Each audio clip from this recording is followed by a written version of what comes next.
Alright, so I'm bringing you another campaign setting video for the world of Tehr'Ental.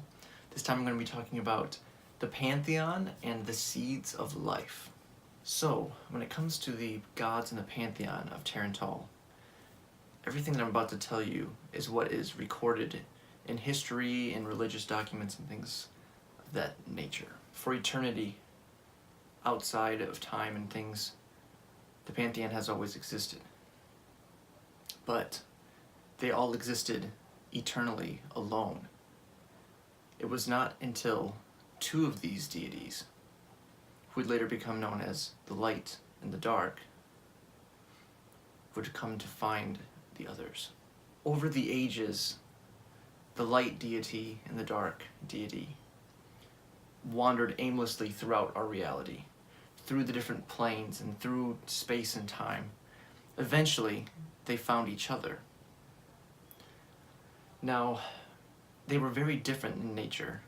They both had very opposing viewpoints and pretty much disagreed on almost everything. But they did agree on one thing, and that was to find others like themselves. And over the eons, that's exactly what they did. They found more and more beings like themselves, but no one else could compare to the power that these two original beings had. The light deity and the dark deity, the originals, became known as the elder gods, displaying two sides of the same coin, the light and the darkness. These other deities that they discovered began to choose sides. There was the light, there was the dark, and there were the neutrals, who couldn't find anything in favor of or against with either side. And a quick side note here, with the deities and the Pantheon of Tehr'Ental, this can work with any set of Pantheon gods that you want to choose. You can actually use every Pantheon in existence if you so choose, because primarily there's the good, the light, and the dark, the evil, and they sought out and found all these other deities. So you could have Zeus in the same Pantheon as Pelor, or whatever. But for intents and purposes here, let's just say the light god would be best related to Pelor in the Dawn War deities. On the opposite side, you have Zahir, god of darkness and poison. So depending on which pantheon you use, the names of the god of the light and the god of the dark can vary. Anyways, back to where we were. As these factions became more established, they identified as the solar deities and the lunar deities.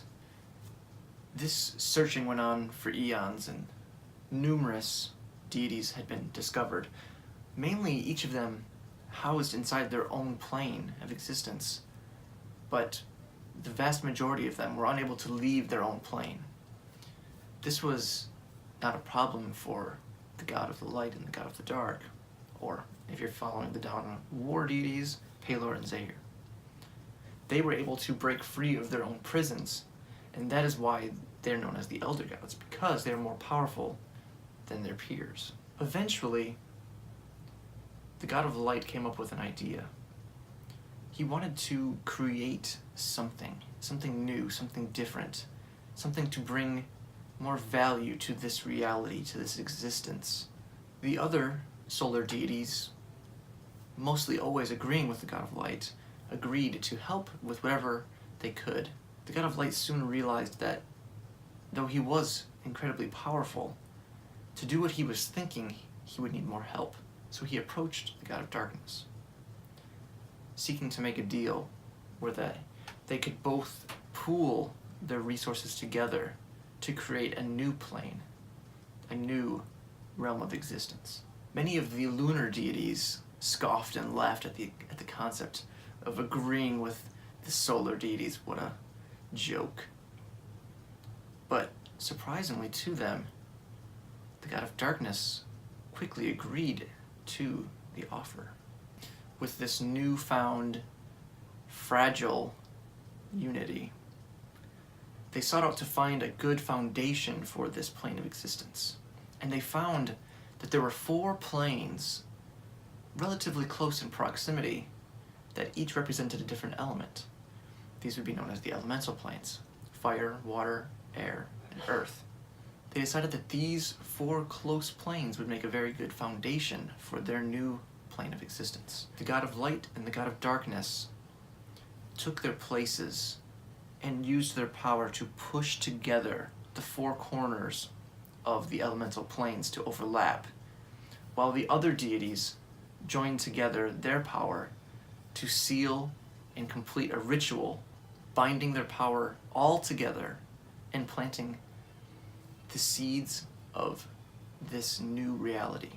As the ritual began to finish, the plane, the material plane that was being created, began to form. And as it finished overlapping and pulling essence and power from both the deities and the elemental planes, it coalesced into a form, and it worked better than the god of light originally intended. At the conclusion of the ritual, as the final drips and essence of power from all of the deities began to pour in to the material plane, a strong ethereal boom knocked back both the god of light and the god of darkness. This after effect of this explosion formed echoes of the material plane, known as the Feywild and the Shadowfell, each relative to their own god of light or god of darkness, with some strange, unintended, wild consequences. Throughout the whole process, there were several neutral deities that sat idly by. There was a few that helped contribute to the ritual, and there were a few that just looked on with nothing more than a smirk on their faces. As the material plane began to settle, as the dust and the power began to take form and root into this new existence, each of the deities that helped contribute to this plane left their own marks on this reality. These seeds of life that were left behind began to grow and develop into the races and the life that's found on Tehr'Ental now. All of these forms of life can be traced back to some deity that helped create them and spawn them into existence. For a long time, the god of light was very pleased with everything that was done. The lunar deities began to make their presence and objectives more known, while the solar deities used this material plane as a seedbed, a way to improve and give meaning and reason to their own existence, and to help breathe existence and life into new beings. The lunar deities saw it as a toy, as things to play with and to manipulate for their own ends and gains. They would use these beings as fodder to torture and to torment just for the fun and sake of doing it.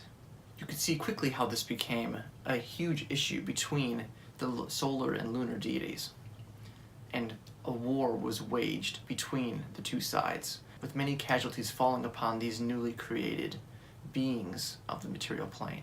Tides of battle would ebb and flow back and forth, but it was not until the god of light could persuade the goddess of death, or, if you're in the Dawn War deities, the Raven Queen, to help turn the tides of battle evermore in their favor. Able to secure a few more allies from the neutral side, they were able to push back the lunar deities, and a new ritual was created between the victors. This battle was known as the War of Gates, and this ritual was a barrier to seal away a vast majority of all deities' influence on the material plane. This way, the material plane creatures and beings and life would not be so strongly influenced by the deities, though they would have some power left for minor changes and alterations and ways to bless these beings, and for the lunar deities to curse them. The vast majority of power was sealed away behind this great barrier, this great divine gate. And there may have been some more unforeseen consequences to this as well. But we'll get to that in another video. Alright guys, so that's basically the essentials to the Pantheon and the seeds of life, how the material plane became into existence, where all of the different races and species and creatures and living things on Tehr'Ental came to be, and also why the elemental planes have such a strong influence on Tehr'Ental. If you guys like the video, please remember to like and subscribe. Hit the bell notification for all of our new videos, you know, our new stuff comes out. If you have anything you want to say, let us know in the comments down below. If you have any questions or anything about Tehr'Ental, or you want to let me know about your own campaign setting, I'd love to see all that, guys. And as always, guys, thanks for watching.